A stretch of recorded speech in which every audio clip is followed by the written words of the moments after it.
God in command, no will change. His faithful hand will rearrange. Bapak Ibu saudara-saudara jemaat yang dikasihi Tuhan, selamat pagi dan shalom. I will praise in Jesus now and always. Kita patut bersyukur karena kita telah menjalani kehidupan bersama dengan Tuhan dalam perayaan Natal Kristus, dan kita akan meneruskan damai itu di tengah-tengah seluruh perjalanan kehidupan kita sebagai orang-orang percaya. Dan untuk mengawali seluruh aktivitas kita semua di usbu yang baru, kita akan dibekali dengan kebenaran firman Tuhan yang akan kita baca di dalam kitab Yesaya 48 ayat 17 sampai ayat yang ke-18. Sebelumnya mari kita berdoa. Ya Tuhan Yesus, firman yang hidup, karuniakanlah Roh Kudus memberikan pengertian kepada kami, agar firman yang hendak kami baca, kami dapat mengerti, merenungkan setiap waktu, dan mempedomani seluruh aktivitas kami di sepanjang perjalanan usbu yang baru. Di dalam nama Yesus, firman yang hidup, kami berdoa. Amin. Yesaya pasal 48 ayat 17 sampai 18 yang begini bunyinya. Beginilah firman Tuhan penebusmu yang maha kudus, Allah Israel. Akulah Tuhan Allahmu yang mengajarkan engkau tentang apa yang memberi faedah, yang menuntun engkau di jalan yang harus kau tempuh. Sekiranya engkau memperhatikan perintah-perintahku, maka damai sejahteramu akan seperti sungai yang tidak pernah kering, dan keberuntunganmu akan terus mengalir seperti gelombang laut. Demikian firman Tuhan. Ibu bapak dan saudara-saudaraku yang kekasih, kita masih berada dalam suasana Natal, di mana kita harus meneruskan damai sejahtera itu dalam seluruh perjalanan kehidupan kita sebagai orang-orang percaya. Dan kita menikmati damai sejahtera sampai di perjalanan usbu yang baru, di mana kita semua akan melakukan berbagai aktivitas kita. Dan tidak terlepas dari pekerjaan-pekerjaan, usaha-usaha dan pergumulan-pergumulan yang akan kita jalani dan lalui di sepanjang usbu ini. Maka di awal usbu ini firman Tuhan membawa kita kembali kepada suatu kebenaran penting tentang Tuhan adalah sumber damai.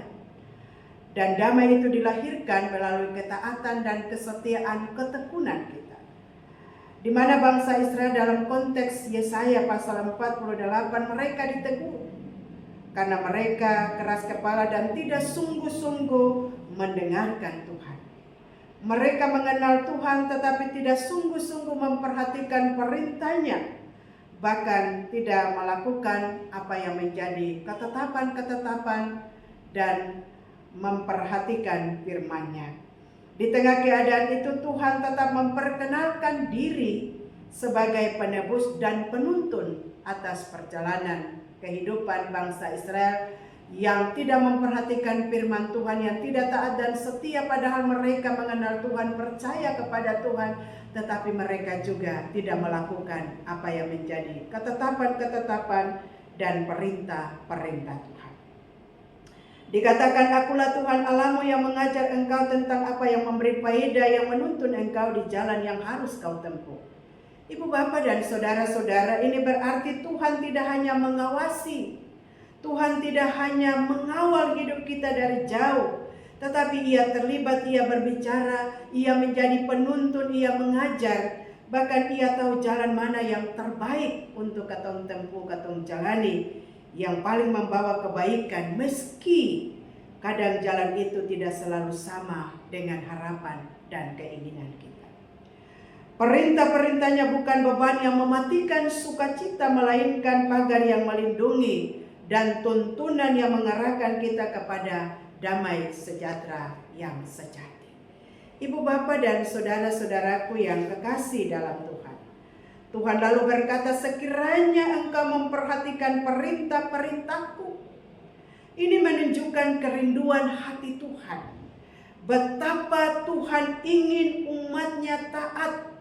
Betapa Tuhan ingin umatnya setia agar mereka menikmati damai yang sudah Ia sediakan. Damai itu digambarkan seperti sungai yang tidak pernah kering. Sungai selalu mengalir, airnya memberi kesegaran, kehidupan dan harapan. Demikian juga damai dari Tuhan bukan damai yang sementara, bukan damai yang sebentar ada lalu sebentar hilang, tetapi damai yang tetap mengalir, menopang kita bahkan di tengah tekanan dan pergumulan. Ibu bapak dan saudara-saudara, namun seringkali kita mengalami kebalikan dari semua itu.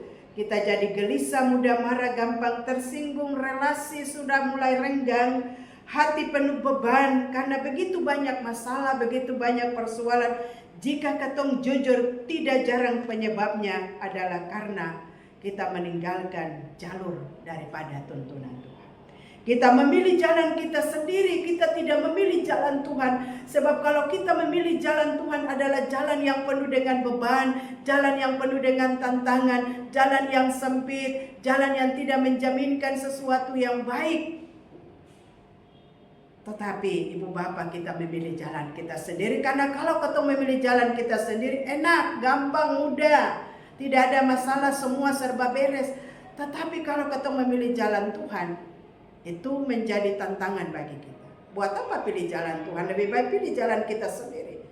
Tetapi ibu bapak, di jalan Tuhan yang penuh dengan tantangan, di jalan Tuhan yang penuh dengan masalah, di jalan Tuhan yang penuh dengan berbagai beban pergumulan, ada jaminan bahwa di ujung sana ada berkat, ada jalan keluar, dan ada kepastian hidup. Dan oleh karena itu, marilah kita mengambil keputusan yang tepat. Kita harus meninggalkan emosi kita harus menyelesaikan konflik supaya kita menemukan damai sejahtera yang Tuhan berikan kepada kita asalkan kita taat, supaya Tuhan kasih damai itu bagi kita. Ibu bapak dan saudara-saudara, tema di dalam minggu ini carilah perdamaian dan berusahalah mendapatkannya. Tema ini mengingatkan bahwa kita memperoleh damai bukan sesuatu yang kita tunggu saja nanti damai itu datang. Tetapi Alkitab berkata, carilah perdamaian dan berusahalah mendapatkannya. Kita dipanggil untuk mencari damai itu. Damai itu datang daripada Tuhan sebagai sumber damai, membuka hati untuk ditegur dan diajar.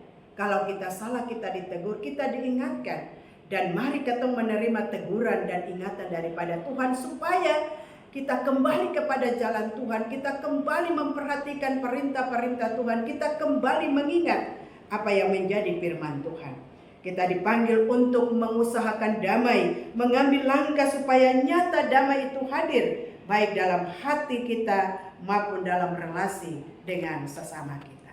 Ibu bapak dan saudara-saudaraku yang kekasih, di dalam terang Yesaya 48 ayat 17 sampai 18, mencari dan mengusahakan damai, pertama-tama ketong kembali kepada sebuah wujud ketaatan kita kepada Tuhan.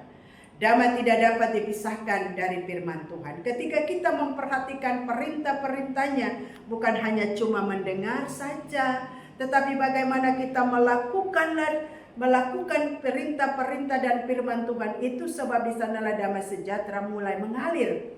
Kadang ketaatan itu sederhana tetapi berat. Bagaimana kita mengendalikan kata-kata, memilih diam daripada melukai, mengakui kesalahan sekalipun terasa terluka, mengampuni meskipun hati masih rasa sakit, melepaskan kebiasaan yang kita tahu tidak berkenan meski kita terasa nyaman, memberi waktu bagi Tuhan di tengah kesibukan, meski artinya kita harus mengorbankan hal-hal yang lain. Sebab ketika kita memberi waktu kepada Tuhan, membangun relasi dengan Tuhan, membangun komunikasi dengan Tuhan, maka Tuhan akan memberikan segala hal yang terbaik dalam hidup kita.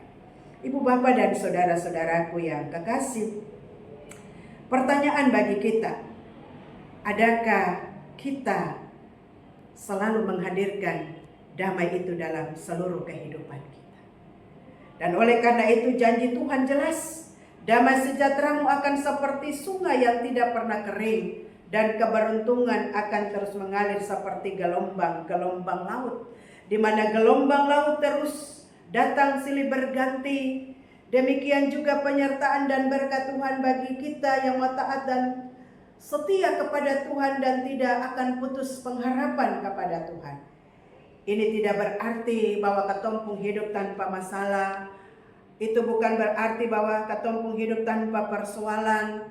Tetapi berarti di dalam setiap masalah, di dalam setiap persoalan ada damai yang memelihara, ada tuntunan yang meneguhkan, ada tangan Tuhan yang menuntun langkah demi langkah kehidupan kita. Maka di awal minggu ini, marilah kita menjadikan firman ini sebagai panggilan untuk yang pertama. Kita kembali kepada Tuhan sebagai penuntun hidup, sebagai pengendali hidup, sebagai poros kehidupan, sebagai sumber kehidupan dan sumber berkat. Bukan hanya sebagai penolong di saat emergensi. Tuhan hadir dalam setiap situasi dan kondisi apapun yang katong alami. Dan ibu bapa, mari katong mengambil langkah yang nyata untuk mengusahakan damai. Mari katong berdamai dengan katong pun diri, berdamai dengan katong pun keluarga, berdamai dengan katong pun sesama, bahkan berdamai dengan Tuhan melalui pertobatan dan berdamai dengan orang-orang yang ada di sekitar kita. Katong harus mengalami sebuah perubahan hidup. Kiranya dalam perjalanan minggu ini, katong bukan hanya berbicara tentang suara damai, tetapi sungguh-sungguh hidup di dalam damai yang mengalir dari ketaatan kita kepada Tuhan. Sebab Tuhan sudah datang menjumpai kita, memberikan damai bagi kita. Dan damai Tuhan itu terus mengalir bagaikan sungai yang tidak pernah berhenti sampai kapanpun. Dan kita juga terpanggil untuk mengalirkan damai itu kepada orang lain yang ada di sekitar kita. Berdamailah dengan diri, baru datang berdamai dengan Tuhan. Tuhan Yesus memberkati. Amin. God in command, all will change. His faithful hand will rearrange.